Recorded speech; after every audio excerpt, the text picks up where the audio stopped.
الحمدللہ والصلاة والسلام علی رسول اللہ۔ زمزم کے پانی سے استنجا کرنا۔ سوال کیا گیا ہے کہ زمزم کے ساتھ استنجا کرنا جائز ہے؟ الجواب بعون اللہ سبحانہ وتعالی۔ احادیث صحیحہ اس پر دلالت کرتی ہیں کہ مائع زمزم بابرکت اور شرف والا ہے۔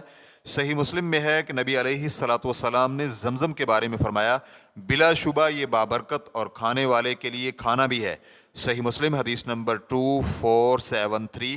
اور ابو داؤد طیالسی کی روایت میں یہ لفظ زیادہ ہیں، اور بیمار کے لیے شفا ہے۔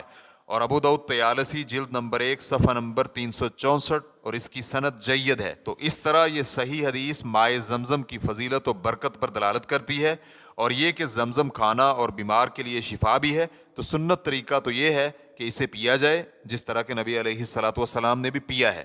اس سے وضو اور استنجا کرنا جائز ہے، اور اسی طرح اگر ضرورت ہو تو غسل جنابت بھی کیا جا سکتا ہے۔ اور نبی علیہ الصلاۃ والسلام سے ثابت ہے کہ آپ صلی اللہ علیہ وآلہ وسلم کی انگلیوں سے پانی نکلا تو صحابہ اکرام نے اس پانی کو اپنی ضروریات کے لیے استعمال کیا، اور اس میں سے پیا بھی، اور وضو اور غسل بھی کیا گیا، اور استنجا بھی ضروریات میں سے ہے۔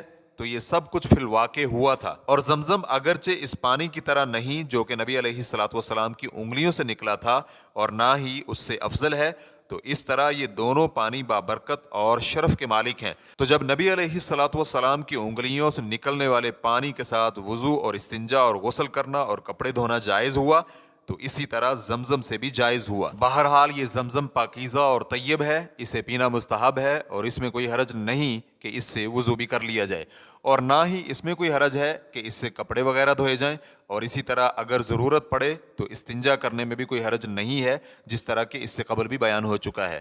نبی علیہ الصلاۃ والسلام سے مروی ہے، آپ نے فرمایا، زمزم جس چیز کے لیے پیا جائے وہ اسی کے لیے ہے۔ سنن ابن ماجہ حدیث نمبر 3062۔